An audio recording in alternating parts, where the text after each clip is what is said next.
Hello दोस्तों, मैं देव आप सभी का फिर से स्वागत करता हूं अपने प्यारे यूट्यूब चैनल देवराज स्टडी में। दोस्तों, आज हम बात करेंगे अक्षांश रेखा एवं देशांतर के बारे में, जिसे लैटिट्यूड एवं लैग्नीट्यूड के बारे में जानते हैं।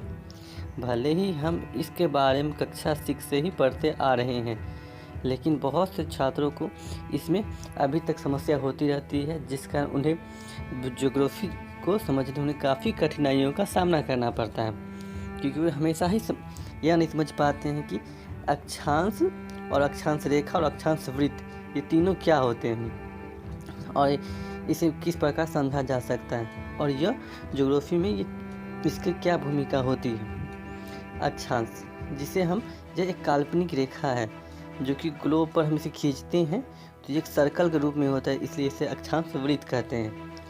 यह हमेशा पूर्व से पश्चिम की ओर खींचा जाता है, और जब इसे हम एक मैप पर करते हैं, खींचते हैं, तो यह अक्षांश रेखा कहता है। वहीं ग्लोब पर इसे अक्षांश वृत्त। हम समझना होगा कि इसे हम डिग्री में क्यों दर्शाते हैं। डिग्री में दर्शाने का यह कारण है कि विषुवत रेखा जो पृथ्वी को दो भागों में बांटता है, विषुवत रेखा के उत्तर के भाग को उत्तरी गोलार्ध तथा इसके दक्षिण के भाग को दक्षिणी गोलार्ध के रूप में जानते हैं। अगर विषुवत रेखा के एक केंद्र को हम विषुवत रेखा में एक बिंदु को केंद्र मानकर इसके ऊपर उत्तरी गोलार्ध या दक्षिणी गोलार्ध किसी स्थान से उस बिंदु तक को रेखाओं को मिलाते हैं, तो दोनों के बीच में कुछ कोण का मान होता है। जितना कोण के मान होता है, अगर इसे हम पूर्व और पश्चिम की तरफ उसी कोण के मान को अगर मिलाकर एक काल्पनिक रेखा खींचते हैं तो वह एक रेखा बन जाती है, जिसे हम अक्षांश रेखा कहते हैं। और यही रेखा अगर हम ग्लोब पर खींचते हैं तो यह पूरा एक सर्कल बन जाता है, इसलिए कि इसे हम अक्षांश वृत्त कहते हैं। हमें समझना होगा कि अक्षांश वृत्तों की संख्या ग्लोब पर और मैप पर दोनों में अलग अलग होती है। इसका मुख्य कारण है कि ग्लोब जो कि 3 डायमेंशनल होता है, जबकि मैप 2 डायमेंशनल होता है। ग्लोब के ऊपर अगर हम एक डिग्री के मानकर अगर लाइनिंग खींचते हैं तो 90 डिग्री उत्तर और 90 डिग्री दक्षिण, जो कि ध्रुव होता है, जो एक बिंदु के रूप में स्थित होता है। वही अगर हम इसे मानचित्र पर दर्शाते हैं तो 90 डिग्री उत्तर और 90 डिग्री दक्षिण एक रेखा बन जाती है, जिस कारण से ग्लोब पर जहाँ अक्षांश रेखाओं की संख्या 179 होती है, वहीं मानचित्र पर इन रेखाओं की संख्या 181 हो जाती है, क्योंकि ग्लोब पर जो 90 डिग्री से बिंदु के रूप में रहता है, वही मानचित्र पर 90 डिग्री एक रेखा के रूप में ले लेता है। अक्षांश रेखाओं का मुख्य रूप से उपयोग पृथ्वी के विभिन्न क्षेत्रों की जलवायु की गणना करने के लिए उपयोग में ली जाती है। अब हम समझते हैं कि देशांतर रेखा क्या होता है।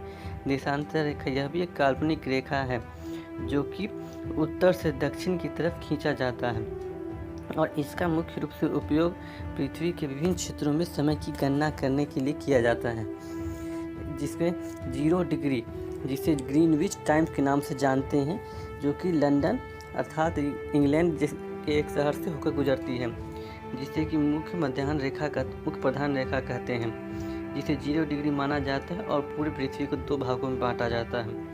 इसके पूर्व भाग को पूर्वी देशांतर और इसके पश्चिम के भाग क्षेत्र को पश्चिमी देशांतर के रूप में जानते हैं।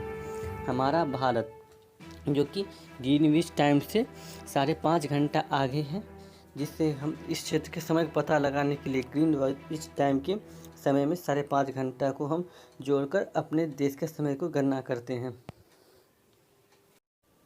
1 डिग्री देशांतर रेखा में अंतर में 4 मिनट का समय होता है। हमारे भारत का मानक समय, जो कि उत्तर प्रदेश राज्य के मिर्ज़ापुर से होकर गुजरता है, जो कि 82.5 डिग्री है, जो जिसके ज्ञात करने के लिए हम ग्रीनविच टाइम में 5.5 घंटा जोड़कर भारत के वास्तविक समय की गणना करते हैं। हमारा देश का मानक समय रेखा जो कि उत्तर प्रदेश, मध्य प्रदेश, छत्तीसगढ़, उड़ीसा और आंध्र प्रदेश राज्य से होकर गुजरता है। दोस्तों, आपको यह वीडियो कैसा लगा होगा? अगर अच्छा लगा हो तो लाइक कीजिए।